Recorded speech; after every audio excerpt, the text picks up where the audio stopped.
Actually ഇന്ന് രാവിലെ എണീറ്റപ്പോ ഗോൾഡിന്റെ പ്രൈസ് 5% കയറിയേക്കാണ്. ഇതെന്താ ഗോൾഡ് ഇങ്ങനെ അടിച്ച് മുകളിലോട്ട് പോകുന്നത്?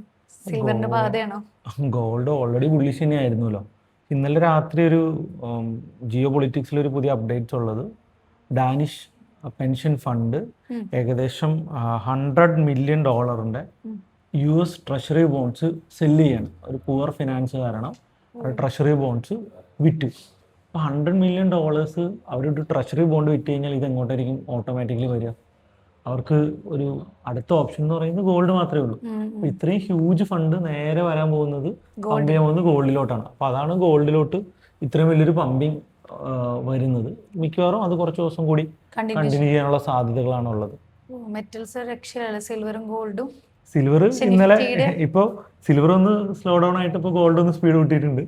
അടുത്ത റൗണ്ട് മിക്കവാറും ഗോൾഡ് ഒന്ന് സ്ലോ ഡൗൺ ആക്കിയിട്ട് സിൽവറിന് സ്പീഡ് കിട്ടും. ഈ ഒരു രീതിയിലായിരിക്കും മാർക്കറ്റിൽ കണ്ടിന്യൂ ചെയ്യാനായിട്ട് പോകുന്നത്. എന്തായാലും മെറ്റൽസ് ഇസ് പവർ. 2026 മെറ്റൽസ് കൊണ്ടുപോയി.